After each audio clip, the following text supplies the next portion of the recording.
Hello everyone.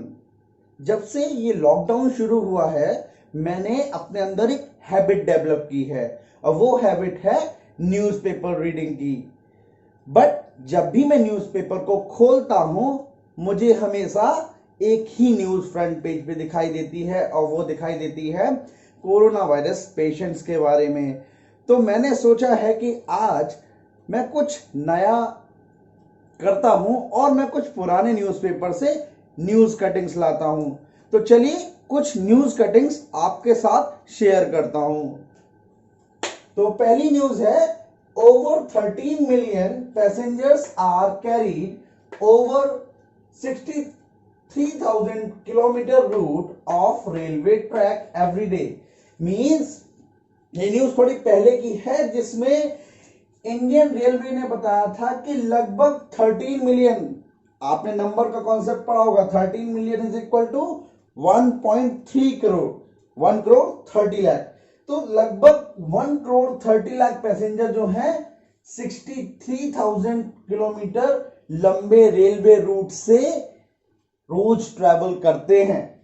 Second news है, India Drew with Pakistan in a hockey match watched by 51,000 spectators, spectator means darshak, in the stadium and 40 million television viewers worldwide।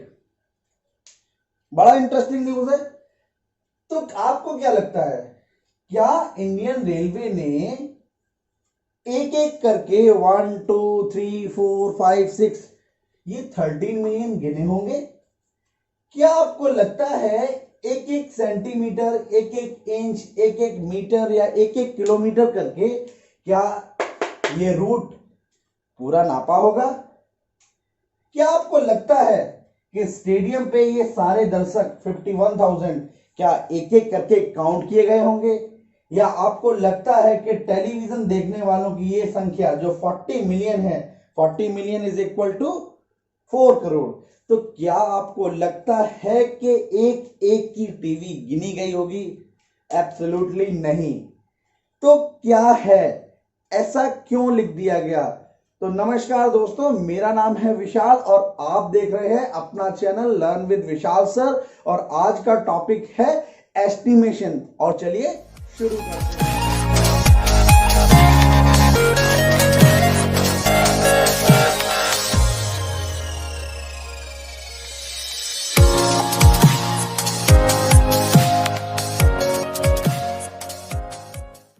नमस्कार दोस्तों, आज का topic है estimation, जिसको हम approximation भी कहते हैं। और हम आज ये जानेंगे कि what is the real life application of estimation. Estimation का रियल लाइफ में क्या एप्लीकेशन होता है? Now let us think, if you are having a birthday party at your home.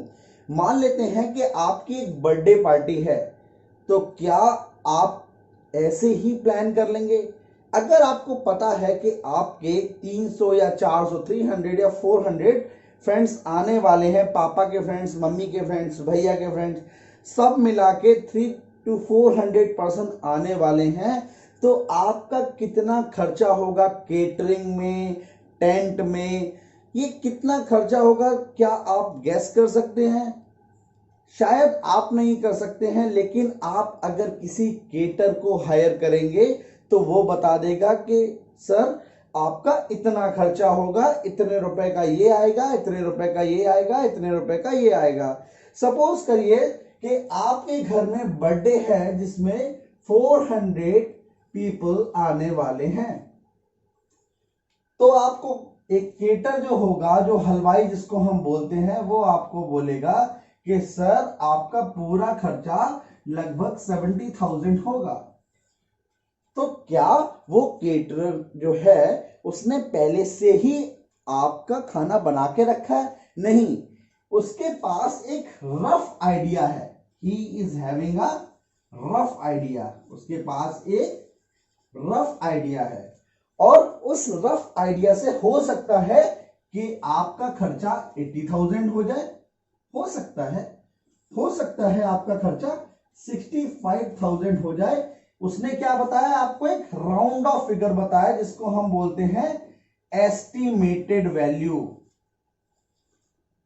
हम एक किसी भी वैल्यू का जो बोलते हैं एस्टिमेट करते हैं, गैस करते हैं कि इतना खर्चा हो जाएगा। सपोज करिए कि आपके स्कूल माउंट लिटरेसी स्कूल में बसंत पंचमी, आप अच्छे से जानते हैं ना, बसंत पंचमी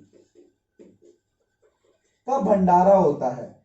अब गेस करिए कि उसमें 40,000 पीपल की गैदरिंग होती है, वहां पे 40,000 पीपल की गैदरिंग होती है। तो अब क्या उसके लिए हमें पहले से ही प्लान करना जरूरी है? बिल्कुल।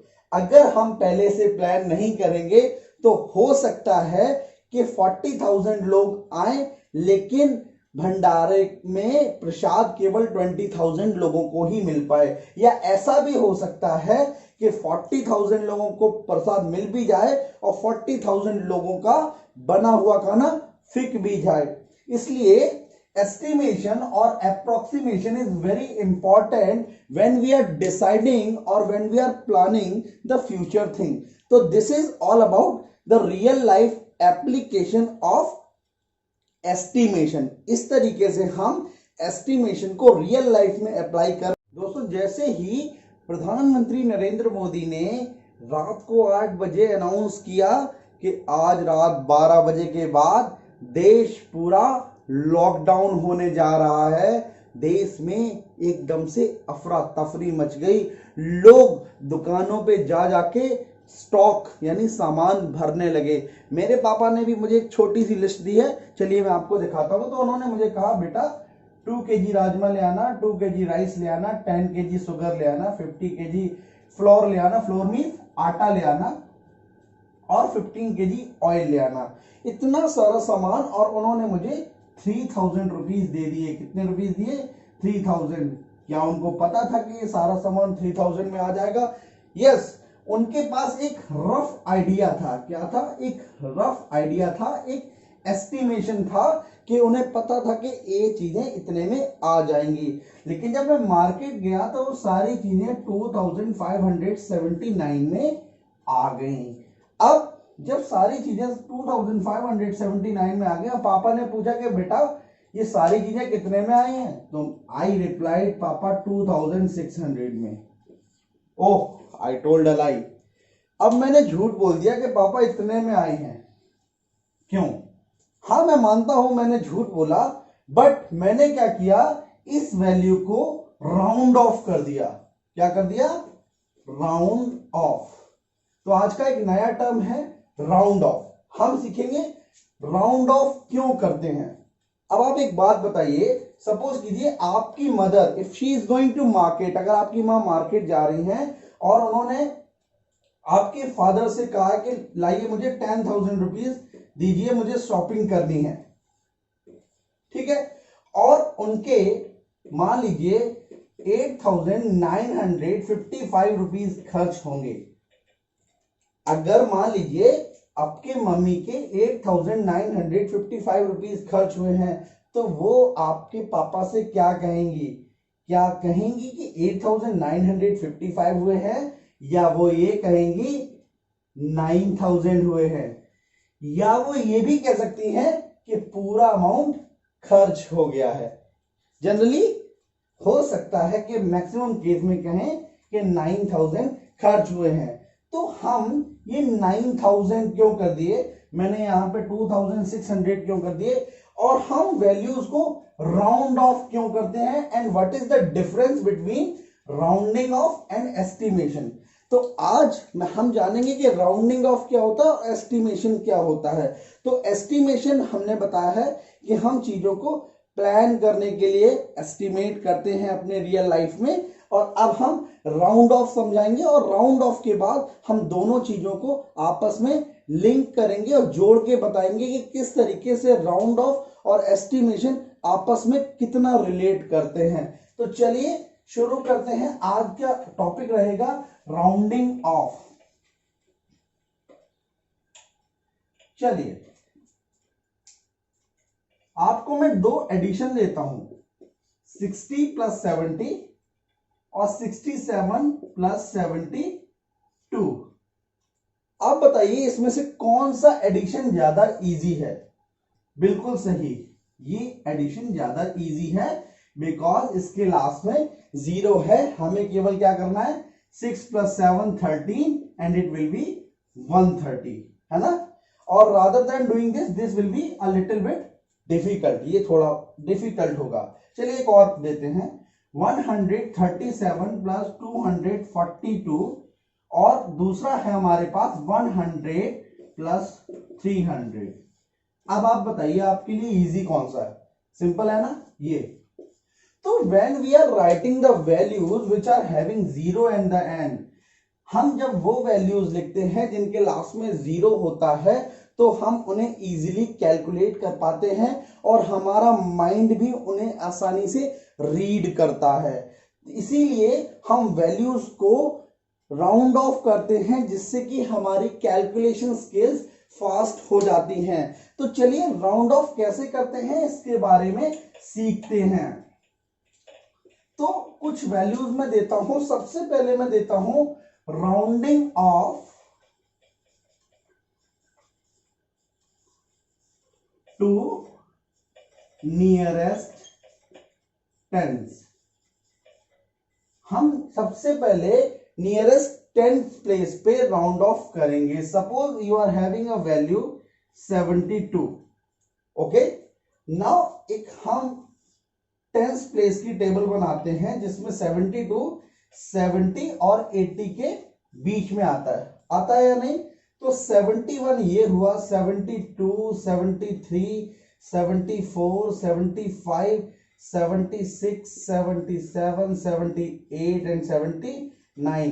तो जो आपका 72 है वो वैल्यू किसके ज्यादा पास है, 70 के या 80 के? आप देख पा रहे हैं 80 से ये वैल्यू काफी दूर है, 70 टू 70 के ज्यादा क्लोज है। देन हम 72 को राउंड ऑफ करके 70 लिख सकते हैं, ओके। नाउ अगर यही वैल्यू होती 74 तो ये किसके ज्यादा पास होती? तो आप देखेंगे अभी भी ये जो 74 है वो किसके ज्यादा पास है, 70 के। देन 74 को भी हम 70 ही लिखेंगे। अगर ये 75 है देन बिकॉज 75 दोनों से बिल्कुल इक्वल डिस्टेंस पे होता है, 75 दोनों से बिल्कुल इक्वल डिस्टेंस पे होता है। लेकिन अगर ये 75 है, मिडिल वैल्यू है, तो हम इसको हायर वैल्यू के पास लेंगे या हम इसे हायर वैल्यू में राउंड ऑफ करेंगे। Means 75 will be rounded off to 80। 75 हमारा 80 में राउंड ऑफ हो जाएगा। चलिए आगे से अब आपको बताते हैं, क्या हमें हर बार ये लाइन बनाने की जरूरत पड़ेगी? क्या हर बार राउंड ऑफ करने के लिए हम लाइन ही बनाएं? चलिए देखते हैं। कुछ नंबर्स लेते हैं और उनको फटाफट से राउंडिंग ऑफ टू 10 करेंगे। Rounding off to 10th place.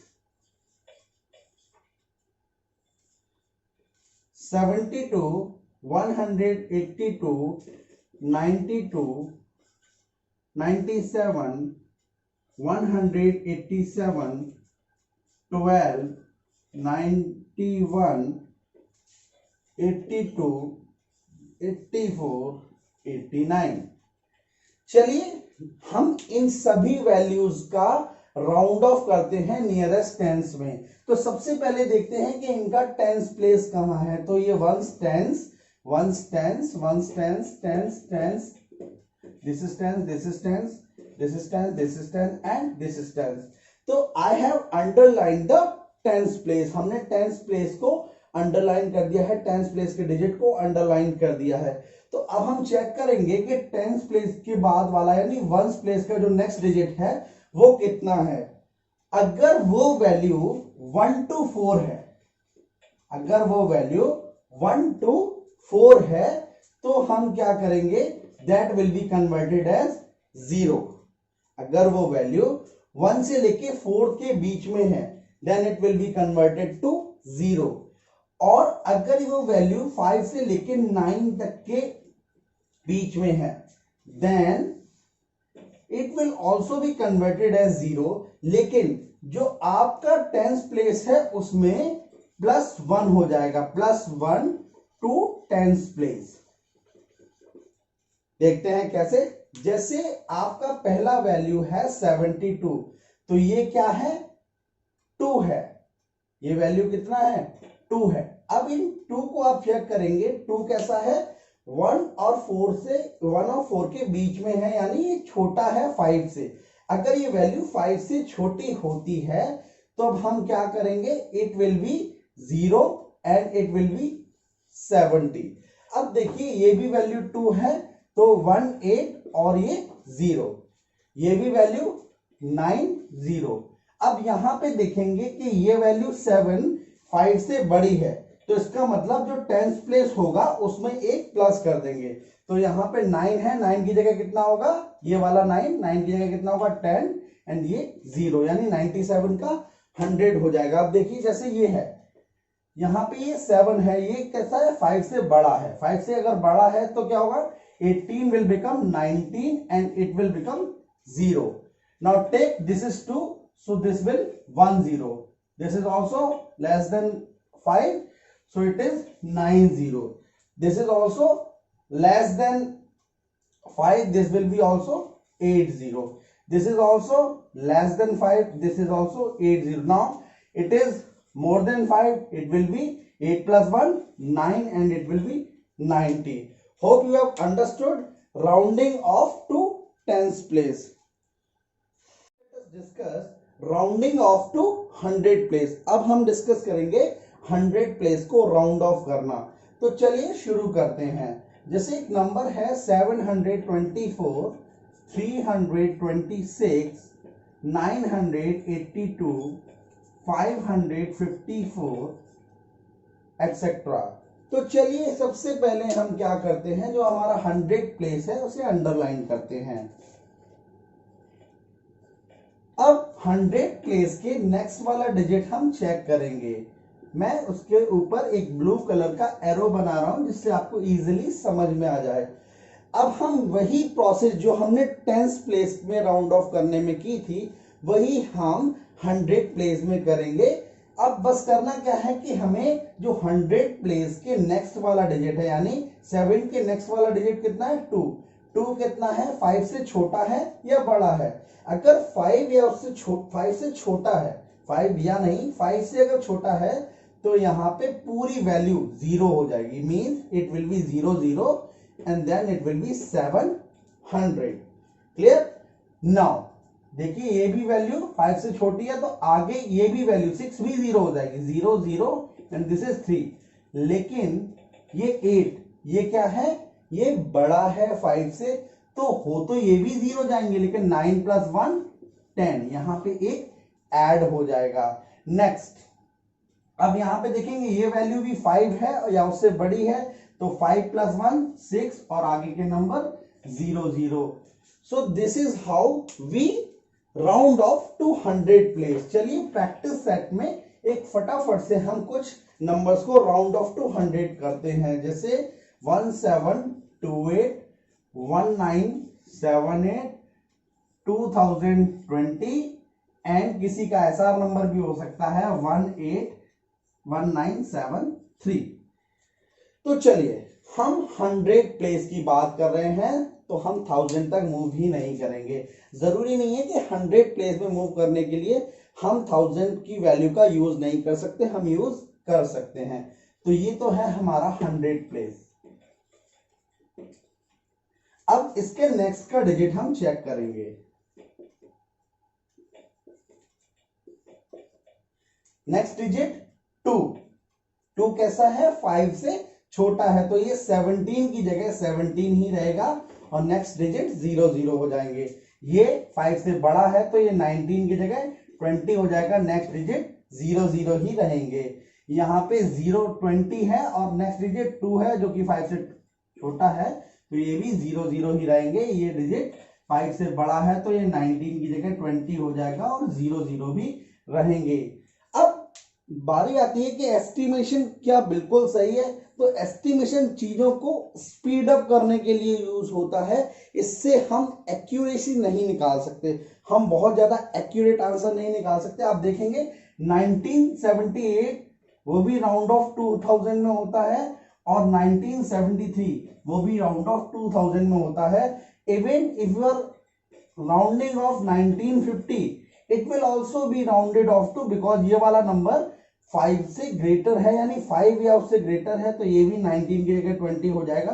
तो आप देख पा रहे हैं जो चीजें होती हैं राउंडिंग ऑफ में, केवल एक एस्टिमेटेड वैल्यूज होती हैं जिससे हमारी कैलकुलेशन फास्ट हो जाती है, और यहाँ पे लास्ट में जीरो मिल जाते हैं। जैसा कि मैंने आपको बताया कि if the numbers are having zeros at the last, definitely we shall be able to solve or calculate these things very easily. Now we shall understand rounding off to 1000 place. अब हम 1000 place पे round of करना सीखेंगे, किस तरीके से हम 1000 values को या नंबर्स को नियरेस्ट 1000 में लिखेंगे। ज्यादातर हमें क्वेश्चन मिलेंगे तो हमें बोला जाएगा कि नियरेस्ट 100 में लिखना है, नियरेस्ट 10th में लिखना है, या नियरेस्ट 1000 में लिखना है। तो सबसे पहले देखते हैं कि नियरेस्ट 1000 अप कैसे होता है। तो आप देख पा रहे हैं 1 10 100 1000, तो लेफ्ट राइट से 4 डिजिट, ये 1000 आपका प्लेस हो गया। अब हम इसके नेक्स्ट वाला डिजिट देखेंगे। जैसे ये नेक्स्ट डिजिट है 4 जो कि 5 से छोटा है, तो इसका मतलब ये सारे डिजिट्स 0 हो जाएंगे और ये 2000 रहेगा। नाउ अब चेक करेंगे, ये 9 है जो कि 5 से बड़ा है, तो अगले डिजिट में 1 ऐड हो जाएगा, 1 will be equal to 2 and this will be 0 0 0। Means हम क्या कर रहे हैं, अब हम 1000 में राउंड ऑफ कर रहे हैं। अब आप यहां पे देखेंगे 2483 है, तो ये वैल्यू भी 5 से छोटी है, then it will be 2 because इसमें हम ऐड नहीं कर सकते, and 0 0 0। And now the next number is 7182। Next digit, हमें केवल नेक्स्ट डिजिट चेक करना है 1000 का, तो ये 1 है, इसका मतलब हम इसमें ऐड नहीं करेंगे और सारे डिजिट को 0 कर देंगे। यहाँ पे आप चेक करेंगे कि ये 5 है, यानी 5 या उससे बड़ा है, तो यहाँ पे 6 + 1 7 और लास्ट के डिजिट 0 कर देंगे। तो दोस्तों आप देखेंगे कि मैंने जब इस नंबर को, जो कि कितना बड़ा नंबर है 2473 है, उसका राउंडिंग ऑफ वैल्यू भी 2000 है। 1984 है, इसका राउंडिंग ऑफ वैल्यू भी 2000 है। 2483 इसका भी राउंडिंग ऑफ वैल्यू 2000 है।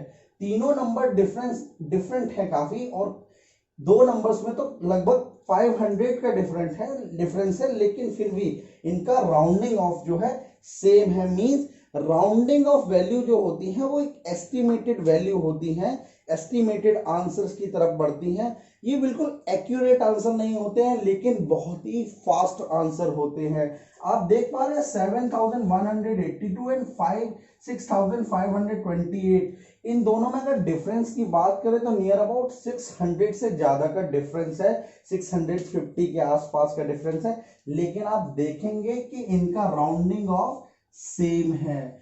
तो रियल लाइफ में जो एस्टिमेशन होता है वो हमारी चीजों को स्पीड अप करने के लिए होता है, इनमें एक्यूरेसी कम होती है।